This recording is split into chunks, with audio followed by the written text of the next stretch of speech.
Hello every one. അപ്പോൾ നമ്മൾ വയനാട്ടിലെ ഇലക്ഷനൊക്കെ കഴിഞ്ഞു. വീണ്ടും ഒരു ഇലക്ഷന് തയ്യാറാക്കി നിൽക്കുന്നൊരു സാഹചര്യത്തിലാണ് ഇപ്പോൾ ഉള്ളത്. അപ്പോൾ നമ്മൾ ആദ്യത്തെ ഇലക്ഷൻ ആർക്കാണ് വോട്ട് ചെയ്തതെന്നല്ലേ, അത് നമ്മൾ ഈ വീഡിയോയുടെ അവസാനം പറയാം. അപ്പോൾ നമ്മൾ ഈ പ്രാവശ്യം തിരഞ്ഞെടുത്തത് തപാൽ വോട്ട് സംവിധാനമായിരുന്നു. കാരണം നമുക്ക് സാധാരണഗതിയിൽ ഇഷ്ടം നമുക്ക് പോളിംഗ് ബൂത്തിൽ പോയിട്ട് എല്ലാവരെയും പോലെ വോട്ട് ചെയ്യുന്നത് തന്നെയായിരുന്നു. പക്ഷേ ഈ ഒരു സമയം വേനൽക്കാലമാണ്, പുറത്ത് നല്ല വെയിലാണ്. പിന്നെ മാത്രമല്ല, ഈ പോസ്റ്റൽ വോട്ട് സംവിധാനം എങ്ങനെയാണ്, അതിൻ്റെ പ്രത്യേകതകൾ എന്തൊക്കെയാണെന്ന് നമുക്കൊന്ന് എക്സ്പീരിയൻസ് ചെയ്യാമെന്നും കരുതി അങ്ങനെ നമ്മൾ ഇപ്രാവശ്യം പോസ്റ്റൽ വോട്ടാണ് ചെയ്തത്. മുന്നേ തന്നെ BLO വന്നിട്ട് നമ്മളുടെ പെർമിഷൻ അല്ലെങ്കിൽ നമ്മുടെ വില്ലിങ്നെസ്സൊക്കെ ചോദിച്ചിട്ടുണ്ടായിരുന്നു. അപ്പോൾ നമ്മൾ ഫോമൊക്കെ ഫില്ല് ചെയ്ത് കൊടുത്തു.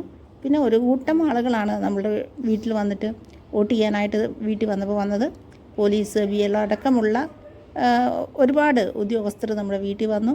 ഇലക്ഷൻ്റെ എല്ലാ സീക്രസിയും ഉൾക്കൊള്ളിച്ചുകൊണ്ട് തന്നെ വളരെ സ്വകാര്യമായിട്ട് നമുക്ക് വോട്ട് ചെയ്യാനുള്ളൊരു സംവിധാനം കണ്ടാൽ ഞാൻ വോട്ട് ചെയ്യുന്നത് എങ്ങനെയായിരുന്നു നമുക്കുണ്ടായിരുന്നത്. പ്രത്യേകിച്ച് ഞാൻ സുമിയൊക്കെ ഏകദേശം ഞങ്ങളുടെ ആശയപരമായിട്ട് അങ്ങോട്ടും ഇങ്ങോട്ടും എപ്പോഴും സംസാരിക്കുന്നുണ്ട്.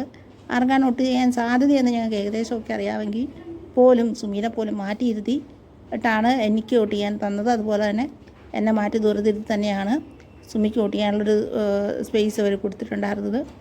വളരെ സീക്രട്ടായിട്ട് തന്നെയാണ്. ഇങ്ങനെ സീക്രട്ടായിട്ട് നമുക്ക് നമ്മുടെ കർത്തവ്യം അല്ലെങ്കിൽ നമ്മുടെ ജനാധിപത്യത്തിൻ്റെ നമ്മുടെ അവകാശം നിർവഹിക്കപ്പെടുമ്പോഴും അതും വളരെ സീക്രട്ടായിട്ടിരിക്കട്ടെ എന്ന് വിചാരിക്കുന്നു. അതുകൊണ്ട് ആർക്കാണ് വോട്ട് ചെയ്തതെന്നൊന്നും പറയുന്നില്ല. പിന്നെ അങ്ങനെ വോട്ട് ചെയ്യുന്നു. നമ്മുടെ വോട്ട് മടക്കി നമുക്ക് ബോക്സിൽ ഫില്ല് ചെയ്യാൻ വേണ്ടിയിട്ടൊക്കെ തന്നു. ഇതിനൊക്കെ വളരെ സ്വകാര്യത നമുക്ക് തന്നിട്ടുണ്ടായിരുന്നു. ഓരോ പൗരൻ്റെ സ്വകാര്യതയെ മാക്സിമം റെസ്പെക്റ്റ് ചെയ്യുന്ന നമ്മുടെ ജനാധിപത്യ വ്യവസ്ഥയുടെ എല്ലാ ചട്ടങ്ങളും നടപടിക്രമങ്ങളും വളരെ ഭംഗിയായിട്ട് ഈ ഒരു ഇലക്ഷനിൽ നമുക്ക് കാണാൻ പറ്റുന്നുണ്ട്. വളരെ ടൈറ്റാണ് അതിലേക്ക് ഫില്ല് ചെയ്യാനായിട്ട്, കാരണം പുറത്തേക്ക് വരല്ലോ. അപ്പോൾ സുമിക്ക് ആദ്യം ഫില്ല് ചെയ്യാൻ പറ്റിയില്ല. പിന്നെ അവർ ഹെൽപ്പ് ചെയ്തു. പെട്ടെന്ന് തന്നെ നമുക്ക് കംപ്ലീറ്റ് ചെയ്യാനായിട്ട് പറ്റി.